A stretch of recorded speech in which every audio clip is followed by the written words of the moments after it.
শুভ দুপুর বন্ধুরা, চলে এসেছি লাঞ্চ নিয়ে। সবার প্রথমে বলে আজকে আমি কিন্তু একাই খেতে বসেছি, কারণ তোমাদের দাদাভাই এখন ফোন করে আমাকে বললো যে আমার কিন্তু অনেকটাই দেরি হবে, তুমি তোমার মতন খেয়ে নাও। আর আমিও চিন্তা করলাম বসে থেকে লাভ নেই, কেননা কালকে রবিবার আমাদের এখানে অনেক দোকানই বন্ধ থাকে, আমার দোকানের মাল আনা হবে না। আর আমি খেয়ে উঠে যাব বাজারে দোকানের মালপত্র আনতে। তো তাই জন্যই কিন্তু আমি চিন্তা করলাম যাক, উনি ওনার মতন আসুক, আমি আমার মতন ভাত নিয়ে বসে পড়ি। তো তাই জন্য আমি ভাত নিয়ে বসে পড়লাম। অনেকটাই দেরি হবে বলে দিল, যখন আসবে বাড়ি তারপরে স্নান করবে, তারপরে খাবো, তারপরে যেতে যেতে অনেক দেরি হয়ে যাবে। ঠিক আছে, আমি যদি জানতাম দেরি করে আসবে তাহলে না আমি আগে থেকেই একটা কাজ করতাম, দোকানে আজকে বাজারের মালটা নিয়ে চলে আসতাম। আজকে ইচ্ছা করছিল না দেখে, তাই জন্য আর গেলাম না। তো আজকে তোমাদের বাজার দেখানো হয়নি, আজকে কিন্তু অনেক মজার মজার রান্না করেছি। তো এই রান্নাটা আমার অতটা মজার না, তবুও করেছি। এটা হচ্ছে পেঁপে সেদ্ধ, তোমাদের দাদাভাই দিতে বলেছিল তাই দিয়েছি। আমি এই যে পেঁপে নিচ্ছি, এক টুকরোই নেব, যেহেতু আমি বেশি ভালো খাই না। তো এই যে এক টুকরো পেঁপে নিয়ে নিলাম, সেদ্ধ করেছি। আর এটা দেখো, এই যে ঘিয়ে লঙ্কা, অনেক ঝাল তো খাওয়া যায় না, একটুখানি সর্ষের তেল নিলাম, বেশি নিলে আবার খাওয়া যায় না, স্যালোনি তেল তো। তো ঘিয়ে লঙ্কা দিয়ে পেঁপে সেদ্ধ দিয়ে মেখেছি। ঝাল তো প্রচুর হবে, গন্ধেই বোঝা যাচ্ছে। অল্প একটু লঙ্কা নিয়েছে, দেখো এখনো এতটুকু আছে। এই যেটুকু আছে তোমাদের দাদাভাইয়ের হয়ে যাবে। খুব সুন্দর গন্ধ গো।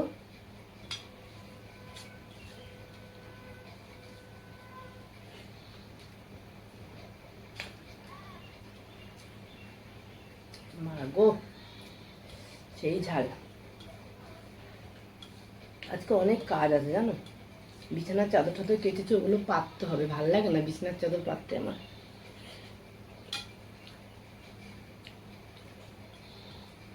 ভালো লাগলেও করতে হবে, না লাগলেও করতে হবে।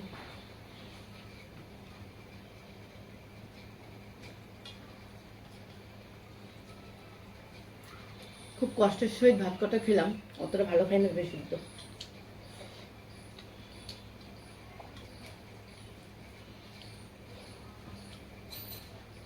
ভালো জিনিস কি ভালো লাগে বলো? এটা তো আমাদের অভ্যাস, ভালো জিনিস আমরা ভালো খাই না।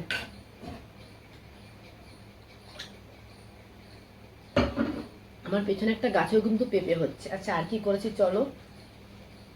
এই যে আজকে বাগান থেকে একটু কচুর শাক তুলে নিয়ে এসেছিলাম, মাছের মাথা দিয়ে করেছি, ইলিশ মাছের মাথা দিয়ে, বুঝতে পারলে?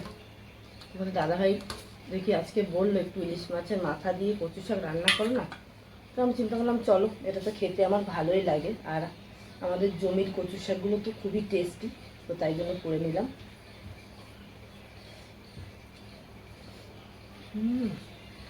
দারুণ।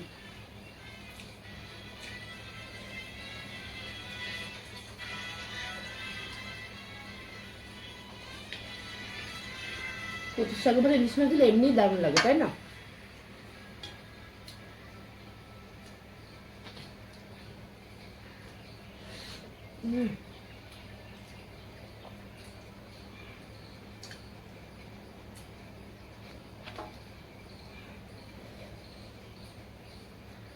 ইলিশ মাছের মাথা ভর্তি, দেখো আমার পাতে দুটো অলরেডি পড়েছে, এই একটাও পড়েছে, তিনটে।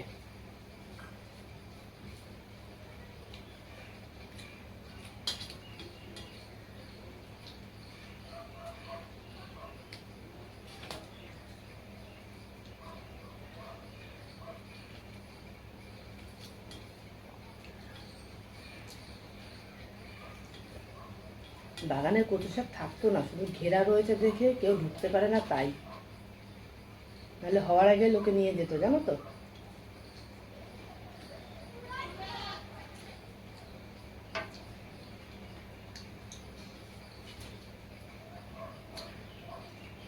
খেয়ে উঠে ইচ্ছা করে না বাজারে যেতে, কিন্তু কি করবো বলো, যেতেই হবে। কালকে রবিবার, আজকে না গেলে খুবই সমস্যায় পড়ে যাবো কালকে। ইচ্ছের বিরুদ্ধে হলেও যেতে হবে।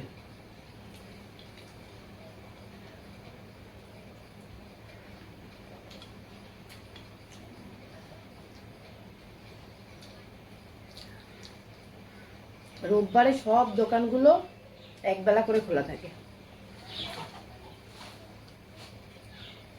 কচু শাকটা খুব ভালো খেলাম। আর আজকে টেবিলে আমার ফেভারিট মাছ, মানে আমি এই মাছটা খেতে খুবই ভালোবাসি, খুব মানে আমার যদি সারা বছরই দাও মানে আমি সারা বছরই খাবো, জানি না তোমাদের কেমন লাগে। তো চলো দেখিয়ে দিই কী মাছ। এই যে ইলিশ ভাপা, সর্ষে বাটা দিয়ে ভাপা করেছি কাঁচা লঙ্কা দিয়ে। সত্যি আমি ইলিশ মাছ ভীষণ ভালো খাই, আমার মানে সারা বছর যদি আমাকে কেউ ইলিশ মাছ দেয় না, আমি মনে হয় সারা বছর ইলিশ মাছ খাবো। আজকে আমি সর্ষে বাটা দিয়ে করেছি, সবসময় একরকম ভালো লাগে না। দেখো মাছের ঝোলটা দারুণ হয়েছে কিন্তু, তবে আজকে মাছগুলো কিন্তু ছোট ছোট ছিল, এক একটা মাছের থেকে একটা দুটো, আবার না একটা মাছের ডিম হয়েছে, মাথা নিয়ে 4 টুকরো করে হয়েছে। দেখো মাছের ডিম হয়েছে পেটে,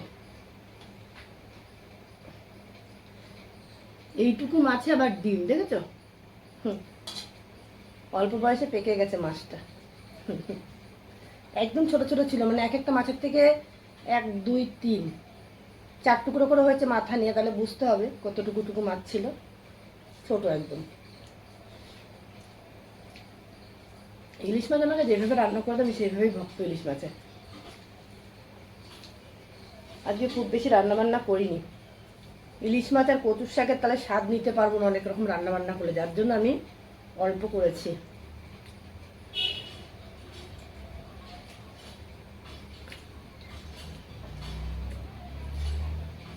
ছোট হলেও মাছটা টেস্ট আছে গো, টাটকা। বড় বড় মাছ হলে যে মাছের টেস্ট হবে, ছোট হলে যে টেস্ট হবে না এরকম কোনো কথা নেই।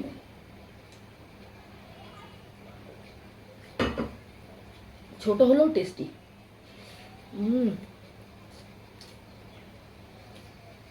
যাই হোক, আমি তো ইলিশ মাছ ভীষণ ভালোবাসি, আর আজকে আমার টেবিল ইলিশ মাছ রয়েছে। তোমরা ইলিশ মাছ খেতে কে কে ভালোবাসো অবশ্যই জানিও। আজকের লাঞ্চটা কিন্তু এই পর্যন্ত ছিল, তো চলো টাটা।